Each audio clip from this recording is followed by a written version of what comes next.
आज के एपिसोड में हम चर्चा करेंगे कि किस प्रकार हम जीवन में न समाप्त होने वाली शांति को प्राप्त कर सकते हैं। इस बात को भगवान श्री कृष्ण ने अर्जुन से भगवद गीता के 5वें अध्याय के श्लोक संख्या 21 से 29 तक में वर्णित किया है। भगवद गीता अगर तत्व से प्रकाशित हो जाए तो यह रूपांतरित कर सकती है।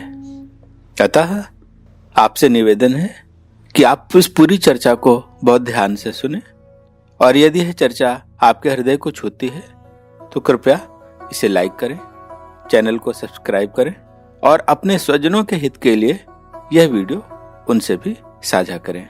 आइए अब हम आज की चर्चा को प्रारंभ करते हैं। श्री कृष्ण अर्जुन से कहते हैं कि देखो अर्जुन, जो व्यक्ति वाह इंद्रिय सुख से अनासक्त हो जाता है, अर्थात बाहर तो दृश्य वही रहे पर मन में उसकी कामना या वासना का रंच मात्र उदय नहीं होता।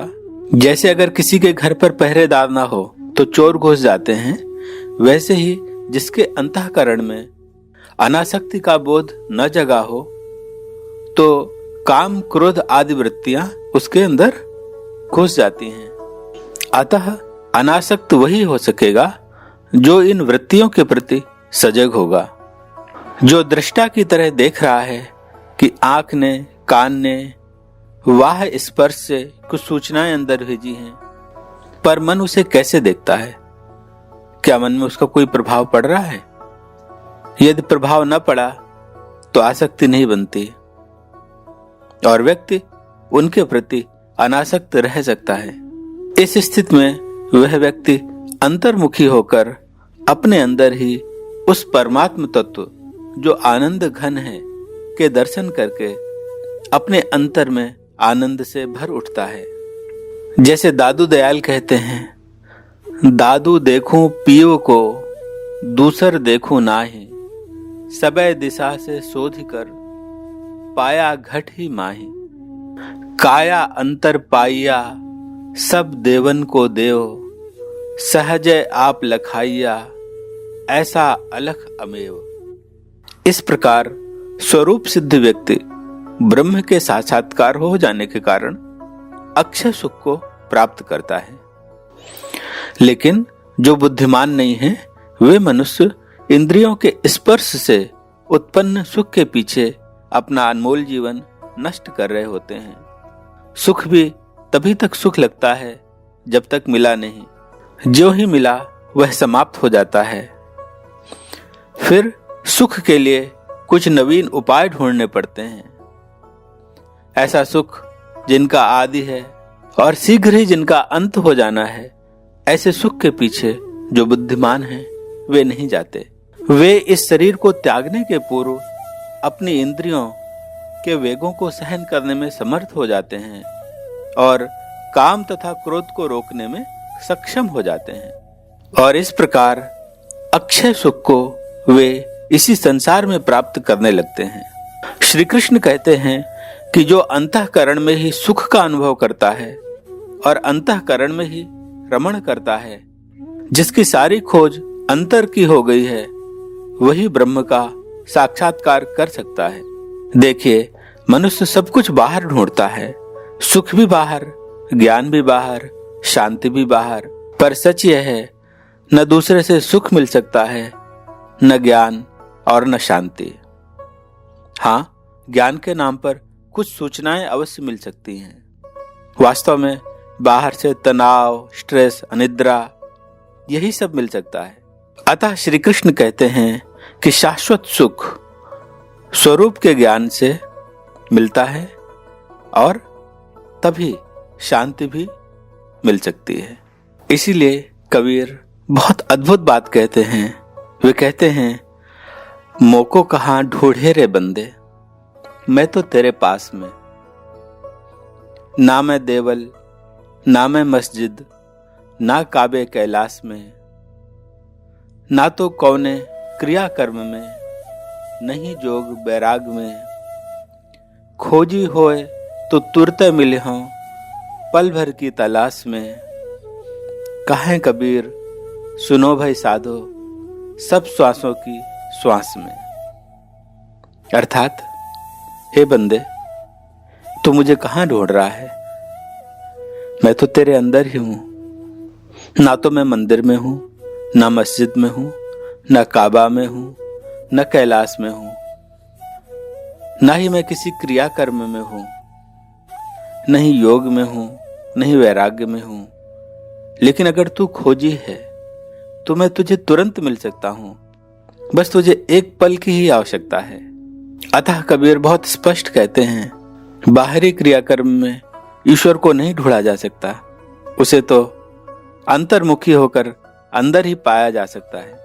आगे श्री कृष्ण अर्जुन से कहते हैं कि जो सभी पापों से मुक्त हो गए हैं वे ब्रह्म का साक्षात्कार कर सकते हैं। पर ये पाप है क्या? जब हम किसी दूसरे को दुख पहुंचाना चाहते हैं, चाहे हम उसे विचार से पहुंचाने की कोशिश करें या अपने कार्यों से, तो पाप घटित हो जाता है। जो भी इस पृथ्वी पर किसी को भी अपने कार्य या विचार से दुख नहीं पहुंचाना चाहता, वही पाप से बाहर हो पाता है। और श्री कृष्ण यह भी कहते हैं कि जिसकी बुद्धि निसंशय होकर समत्व को प्राप्त कर लेती है, वह ब्रह्म का साक्षात्कार सहजता से कर लेता है। अर्थात वह द्वैतों के प्रति तटस्थ हो जाता है। सुख हो, दुख हो, लाभ हो, हानि हो, मान हो, अपमान हो, सब में तटस्थ है। पर तटस्थता है क्या? मान लेते हैं कि आपने अपशब्दों के द्वारा मेरा अपमान किया और वहां दो ही रहे, एक आप और एक मैं, एक अपशब्द बोलने वाला और दूसरा अपशब्द सुनने वाला, तो तटस्थता नहीं हो पाएगी। तटस्थता के लिए वहां तीन व्यक्ति चाहिए। एक वह जो अपशब्द कह रहा हो, जैसे यहां पर आप, दूसरा सुनने वाला है और तीसरा मैं, जो दोनों से भिन्न है और दृष्टावत होकर देख रहा है कि एक व्यक्ति दूसरे को अपशब्द कह रहा है, तो तटस्थता घट जाएगी। और यही बात तब भी घटेगी जब आप मेरा अपने शब्दों से सम्मान कर रहे होंगे। जब ऐसा होने लगता है तो इसी को समता कहते हैं। ऐसे व्यक्ति से सदैव ही समस्त जीवों का कल्याण होता रहता है।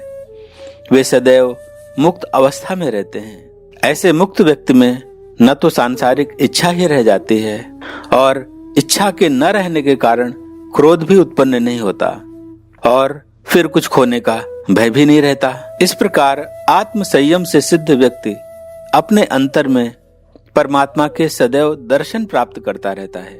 फिर श्री कृष्ण एक विधि बताते हैं कि किस प्रकार मनुष्य जब काम या क्रोध आता है तो इनसे छूट सकता है। अतः श्री कृष्ण कहते हैं कि जब किसी व्यक्ति में काम या क्रोध का वेग आए तो उस समय उसे थोड़ा ठहरना चाहिए और दोनों भवों के मध्य भ्रुकुटी में अपने इष्ट के ध्यान को एकाग्र करना चाहिए और नासिका से आते जाते श्वासों को सम करने का प्रयास करना चाहिए। ऐसा करते ही वह व्यक्ति काम और क्रोध की धारा के पार निकल जाता है। इस प्रकार के अभ्यास के द्वारा ब्रह्म का साक्षात्कार होने लगता है और इसी अवस्था को मुक्त की अवस्था कहते हैं। श्री कृष्ण अर्जुन से कहते हैं कि हे अर्जुन, मैं ही समस्त यज्ञों और तपस्याओं का परम भोक्ता हूँ। मैं ही समस्त लोकों और देवताओं का परमेश्वर हूँ। मैं ही समस्त जीवों का उपकारी और परम हितैषी हूँ।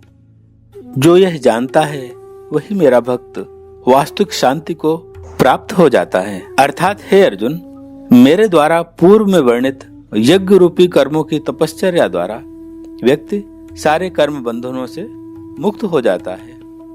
और जो इस बात को तत्व से जानता है कि यहाँ जो भी दिख रहा है यह सब मुझ परमेश्वर का ही है और अतः इसका इतना ही अपने लिए उपयोग करता है जितना आवश्यक है और शेष समस्त जीवों में मेरा दर्शन करते हुए उनके हित के लिए वैसे ही अपने कर्तव्य कर्म में लगा रहता है, जिस प्रकार मैं स्वयं सबका उपकारी और हितैषी हूं, तो ऐसा मेरा भक्त परम शांत हो जाता है।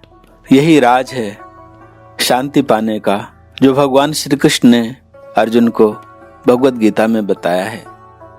हमें प्रयास करना चाहिए कि इसका कुछ अंश हम अपने जीवन में उतारने का प्रयास करें।